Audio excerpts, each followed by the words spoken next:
O arcadismo, também conhecido como neoclassicismo, é uma escola literária que compreende o período entre 1768 e 1808 no Brasil, inspirado pelos ideais do iluminismo europeu. Este movimento buscava resgatar a simplicidade, a harmonia e a pureza da arte clássica greco-romana, enquanto refletia sobre os valores e a sociedade da época. Uma das características mais marcantes era o retorno à natureza, vista como fonte de inspiração e beleza. Os escritores árcades retratavam a paisagem natural como uma idealização bucólica, destacando-se pela sua simplicidade e delicadeza, em contraste com a urbanização e o artificialismo da sociedade colonial. A linguagem árcade caracterizava-se pela simplicidade, clareza e harmonia, afastando-se do rebuscamento barroco e valorizando uma escrita transparente e acessível, privilegiando a comunicação direta com o leitor. Os autores também transmitiam ideias por meio de expressões em latim, como carpe diem, que significa aproveitar o dia, locus amenus, que significa lugar tranquilo, e fugere urbem, que significa valorizar a vida no campo, expressões que remetem aos temas recorrentes do arcadismo. Além disso, o uso da mitologia grega e romana, juntamente com o tema pastoral, era uma prática comum entre os árcades, inspirados pelos modelos clássicos. Eles criavam pastorais que exaltavam a vida campestre, o amor puro e a inocência dos pastores, refletindo ideais de harmonia e simplicidade. O amor era um tema recorrente na poesia árcade, sendo idealizado como nobre, puro e sincero. A mulher amada era frequentemente retratada como uma figura celestial, inspiradora e inatingível, muitas vezes representada de forma idealizada, como uma ninfa ou deusa. No Brasil, teve como principais autores Cláudio Manuel da Costa, Basílio da Gama, Santa Rita Durão e Tomás Antônio Gonzaga. Resumo da obra. Na primeira parte da obra, o foco maior é a exaltação da beleza de sua amada e da natureza. Os teus olhos espalham luz divina, a quem a luz do sol em vão se atreve. Papoula, ou rosa delicada e fina, te cobre as faces que são cor de neve. Os teus cabelos são uns fios de ouro, teu lindo corpo bálsamos vapora. Ah, não, não fez o céu, gentil pastora, para a glória de amor igual tesouro. Graças, Marília bela, graças a minha estrela. Na segunda parte, o tom de solidão já começa a aparecer, uma vez que o eu lírico vai para a prisão. Isso porque Disseu esteve envolvido no movimento da Inconfidência Mineira, em Minas Gerais. Nessa cruel masmorra, tenebrosa, ainda vendo estou teus olhos belos, a testa formosa, os dentes nevados, os negros cabelos. Vejo, Marília, sim, e vejo ainda chusma dos cupidos, que pendentes dessa boca linda, nos ares espalham suspiros ardentes. E na terceira parte, o tom de melancolia, pessimismo e solidão é notórico. Exilado na África, o eu lírico revela a saudade que sente de sua amada. Chegou-se o dia mais triste que o dia da morte feia. Caí do trono, Dirceia, do trono dos braços teus. Ah, não posso, não posso dizer-te, meu bem. Adeus. Ímpio fado, que não pôde os doces laços quebrar-me. Por vingança quer levar-me, distante dos olhos teus. Ah, não posso dizer-te, meu bem, adeus. O pré-romantismo foi um movimento literário que antecedeu o início do romantismo na Europa, surgido no final do século XVIII e início do século XIX, caracterizado por maior valorização dos sentimentos e da natureza. O pré-romantismo refletiu a insatisfação com a razão e o racionalismo predominante no iluminismo. Os autores pré-românticos buscavam explorar as emoções humanas, a subjetividade e a imaginação, rompendo com as convicções clássicas e neoclássicas. Dentre os principais autores pré-românticos destacava-se William Blake, Johann Wolfgang von Goethe, Jean-Jacques Rousseau e Thomas Gray. Suas obras frequentemente abordavam temas como a natureza, o sobrenatural, exotismo, o individualismo e a liberdade, antecipando as principais características do romantismo. O pré-romantismo foi fundamental na transição entre o neoclassicismo e o romantismo, influenciando significativamente o desenvolvimento da literatura e das artes no século XIX. Caramaró. Caramuru é uma obra literária escrita por José de Santa Rita Durão, um padre jesuíta nascido em Minas Gerais, Brasil, em 1722. Publicado em 1781, Caramuru é um poema épico que narra a história da chegada dos portugueses ao Brasil e dos seus encontros com os povos indígenas nativos. O poema é dividido em 10 cantos e é inspirado na história de Diogo Alves Correia, um náufrago português que foi resgatado pelos índios Tupinambás após um náufrago em 1504. A obra começa a contar a história de Diogo, quando sua embarcação vinda da Europa naufraga. Ele é o único sobrevivente que consegue chegar à costa, mais especificadamente no local onde hoje fica o litoral baiano. Com isso, Diogo encontra os índios Tupinambás. Ele só ganha o respeito dos nativos após disparar com uma arma de fogo. Como os índios não conheciam o armamento, tomaram o português como uma entidade conhecida como Tupã e o fizeram viver como eles, com o nome de Caramuru, e que se torna uma figura predominante entre índios e desempenhou um papel crucial como intermediário entre os colonizadores portugueses e os nativos. Logo após se deparar com uma gruta em forma de igreja, acredita em um sinal de Caramuru, então passa a doutrinar os nativos com a fé cristã. Além de também ensinar bons modos, o português Caramuru se apaixona por uma índia branca, de nome Paraguaçu. Com o passar do tempo, outra embarcação naufraga, e eu mesmo salvo a sua tripulação. Os passageiros eram franceses. O português percebe que por isso poderá voltar à sua terra natal, depois que um nau francês chega para resgatar os seus nativos. Resumindo, Caramuru foge com Paraguaçu para Portugal. Porém, sua partida não é completamente aceita. O português acaba deixando para trás várias índias que estavam apaixonadas por ele. Moema era uma delas. Ela se joga ao mar, tenta chegar ao nau francês para fugir com seu amado. No entanto, acaba morrendo antes de conseguir. O português finalmente chega ao seu país, com a Índia Branca que acaba sendo batizada de Catarina. Lá, a coroa lusitana os festeja e os entrega as honras da realeza de Portugal. O romantismo é um movimento artístico e cultural que privilegia as emoções, a subjetividade e o individualismo. Contrário ao objetivismo e às tradições clássicas de perfeição, ele apresenta uma visão de mundo centrada no ser humano, com destaque para as sensações humanas e a liberdade de pensamento.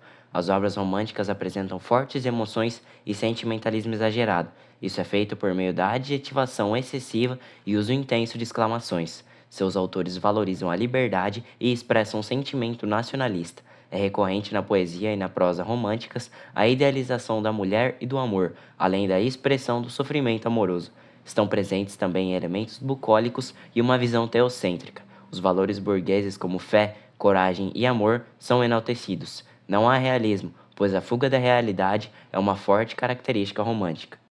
O poema Canção do Exílio de Gonçalves Dias foi escrito em 1843, enquanto o autor estava em Portugal estudando direito. Estando ele com saudades do Brasil, se sentia exilado. Essa é uma obra emblemática da literatura brasileira e uma das mais reconhecidas do movimento romântico no país. A obra evoca uma profunda nostalgia pelo Brasil, manifestada através da descrição da exuberância da natureza tropical, das paisagens e dos elementos característicos do país. O poeta expressa uma profunda conexão emocional com sua terra natal, destacando sua beleza e singularidade, enquanto lamenta sua ausência e anseia por seu retorno.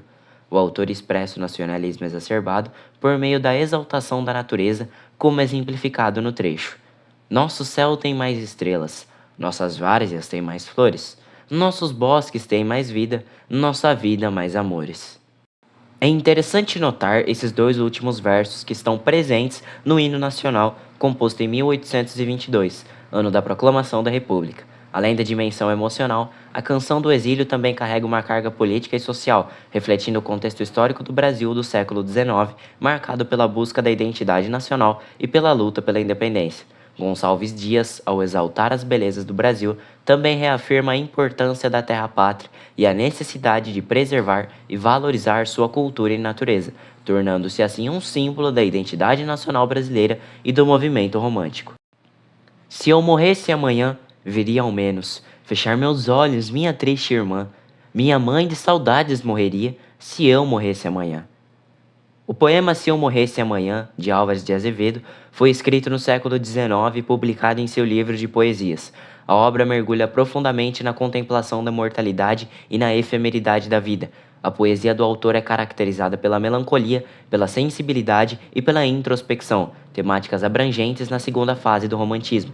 O eu lírico reflete a possibilidade de sua própria morte iminente, o que desencadeia uma série de pensamentos sobre a existência e suas frustrações. Uma atmosfera de melancolia permeia o poema, sugerindo uma profunda desilusão com a vida terrena.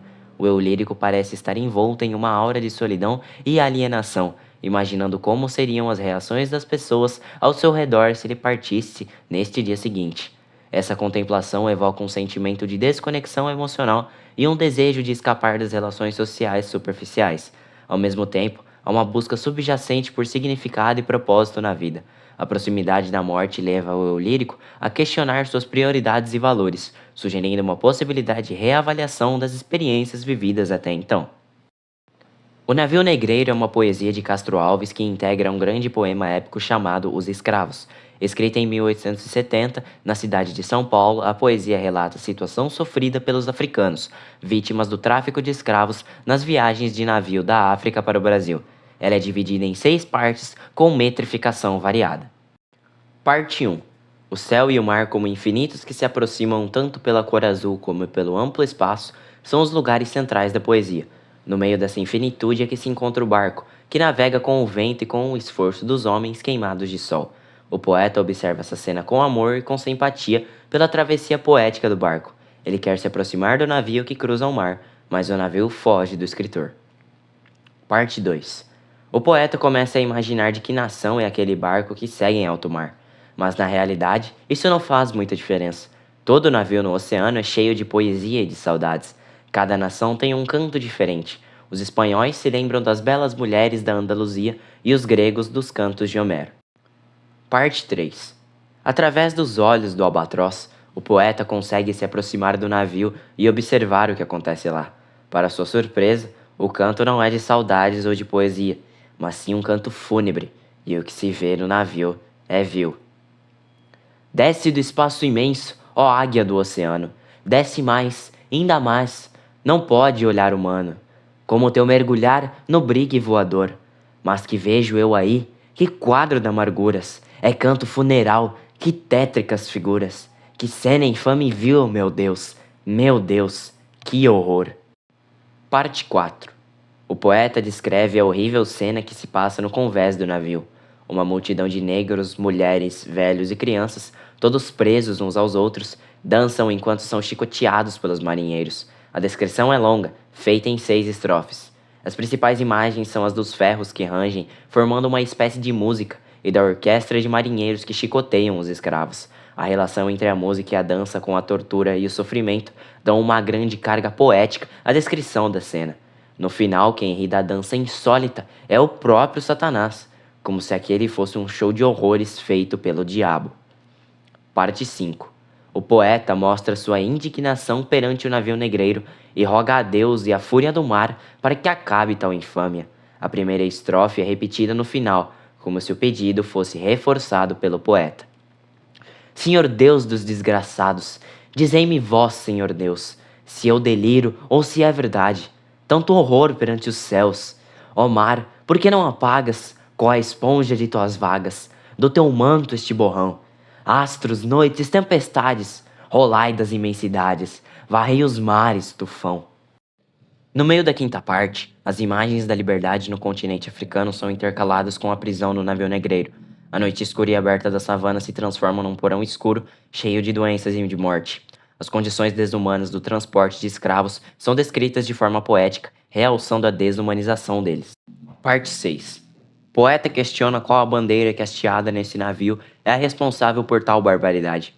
É uma retomada da segunda parte do poema. Se antes a bandeira não importava, pois o que se ouvia era a poesia e o canto, agora ela é essencial diante do sofrimento que o navio carrega. O que se vê hasteada é a bandeira do Brasil, pátria do poeta. O sentimento de desapontamento é grande, ele realça as qualidades do seu país, a luta pela liberdade e toda a esperança que reside na nação e que agora é manchada pelo tráfico de escravos. O poema de Castro Alves é uma pequena narrativa sobre o tráfico de escravos entre a África e o Brasil. O elemento poético reside nas imagens e nas metáforas encontradas ao longo do poema, principalmente na quarta parte, onde a tortura aos escravos é descrita. A beleza e a infinitude do mar e do céu são colocadas em xeque com a barbárie e a falta de liberdade nos porões do navio negreiro, como se fosse incompatível toda a beleza do oceano com a escuridão que se passa no navio. Uma das características do poema é o universalismo. Quando a viagem é feita pela aventura ou pelo comércio, as bandeiras e as nações não são importantes. elas só se tornam relevantes quando o objetivo da navegação é cruel. A crítica do tráfico de escravos não impede o patriotismo do poeta. É o seu patriotismo que leva à crítica. A sua visão do Brasil como um lugar de liberdade do futuro é incompatível com a escravidão.